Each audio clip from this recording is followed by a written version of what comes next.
What are you doing here, Mommy?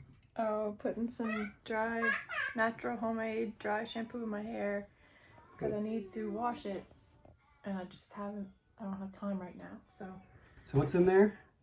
it's bentonite clay is the base, but because I have brown and some red in my hair, I put cinnamon and cocoa. Cinnamon and cocoa. So we're going to go ahead and throw this video in here for the ladies who are off grid and Or camping.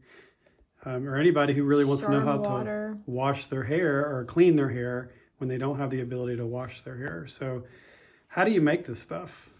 So for me, because I have brown hair with some gray and some red, I use the bentonite clay, cocoa, and cinnamon. If you have just straight gray hair, all you need is bentonite clay. From what I understand, if you have blonde hair, you'd want to use a bentonite clay with a little cornstarch. I wouldn't use cornstarch because I'm allergic to it, but and I haven't tried it. But for the brown hair, I'm going to try and make it to match the same one I had before. We use the bentonite clay. I use Redmond bentonite clay. That's the only bentonite clay we usually keep in our home. Redmond's reputable, and it's from here in the United States in Utah. So I tend to use that one.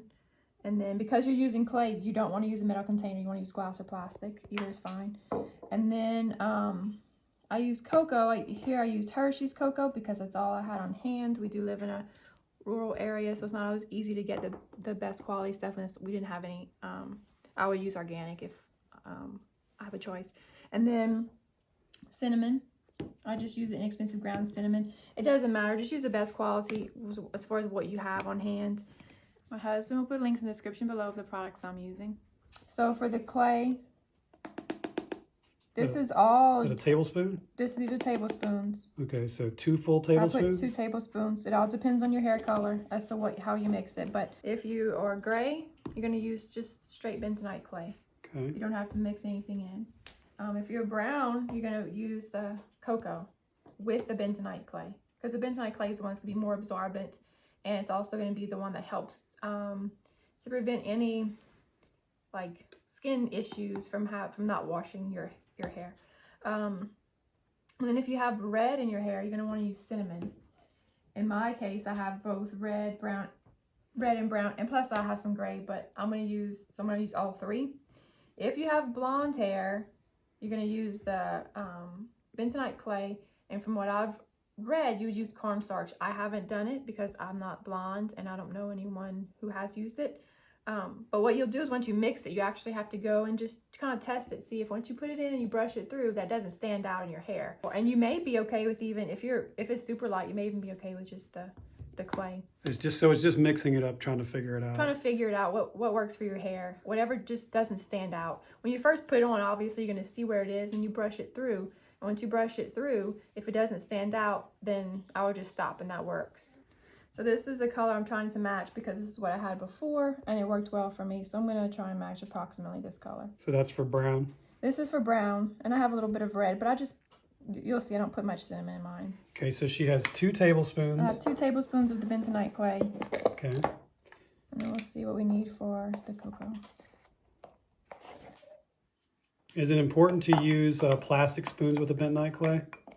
Yeah, anytime you're dealing with bentonite clay, you're going to want to use plastic or glass, of course, for the container to keep it in, but it has electrical charge, which is what makes it so good and so useful. Right, if you use a metal spoon, it can actually destroy the properties of the bentonite clay. So that's okay, as brown as I want. So I have equal parts then. So I have equal parts of the bentonite clay and the cocoa. Okay, 2 tablespoons, 2 tablespoons of each. And then for this cinnamon, I'm just going to sprinkle it in. Okay. I generally don't measure it. I just sprinkle it. Probably, I'm going to guess probably about a teaspoon. About a teaspoon, okay. So have you found that this really helps your hair? It helps a ton. My hair is very fine, and in the front here is very thin, and it's very fine, and it's oily. So this I find helps a lot when I can't wash easily. We're off grid, and so water is not always, we try and conserve our water, and so I try to stretch out the hair washing, and sometimes I just simply don't have the time to wash it because of the challenges. Of course, being off grid, I don't have a hair dryer, so I can't wash it at 10 And o'clock. we're out in the middle of nowhere. Right. I don't have a hair dryer, so I can't wash it at 10 o'clock at night and things like that. So it makes it easier to just get by in between without it looking oily. And it also helps with it not smelling, like the oils of your body. It smells nice. I can actually smell the cocoa and cinnamon once I put it in my hair. Just walking around, I can smell it. And I've noticed a huge difference. Her hair, gets quite oily. And when she puts this stuff in, I'm like, oh, did you wash your hair? It looks beautiful. She says, no, I just use my mixture. You can see my hair color, but it's, it's got gray streaks and I have a lot of red in it. But the base color is brown. Is your hair really oily right now? It is, no. I mean, it's a little oily on the sides, but not super oily. But I was going to show just how you would apply it. So I just grab it with my fingers. You can use like the fluffy makeup brushes that you would just kind of fluff around on your face. Big makeup brush. You can use something like that. But I just pull it to the side so I can get to the roots. And I just kind of rake it through. So you take do you take a pinch? No, I just do whatever kind of sticks on my fingers. Okay. Just kind of, because it doesn't take much at all. And then I just work it through wherever I'll do the sides.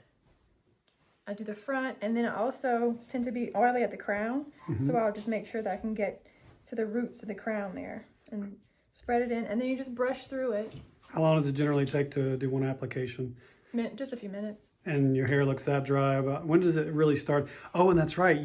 This stuff will still be in tomorrow, the next day. It does continue to absorb until it meets its capacity. So it'll continue to absorb oil, and then I have done it for like 3 days in a row. It's best if you don't overuse it, especially if you have a tendency to have a dry scalp or dry hair, because it can absorb a lot of the oils.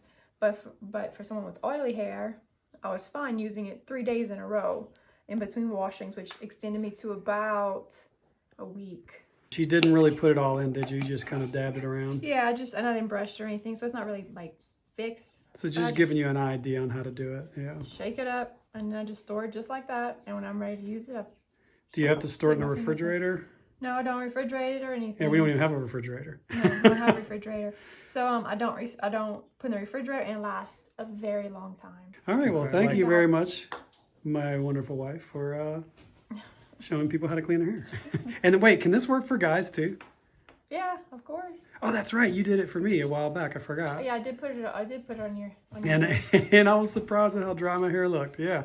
So this will work for both. Foil still on the windows so we could sleep until we get trim up in the curtains, of course. And then Avalon sitting here by the fire. What you watching, sweetheart? Land Before Time. Land Before Time? Yeah. It has singing stuff in it though. Yeah. Singing. And there's our water containers. That's what happens when you really rough it. Mine was the video with Chopper. And there's our big water container, which we have yet to set up yet. And our other two, we've got more that you can't see that those are sitting on. And our first little bit of snow is already somewhat melted. Couldn't get up the mountain though. I'm filling up our hand station here. This is for our hand washing. And until we get some sort of plumbing set up coming from the large container outside, 250-gallon tote, we've got to do this. So it's not exactly fun, but it works. It works, so it's good for hand washing.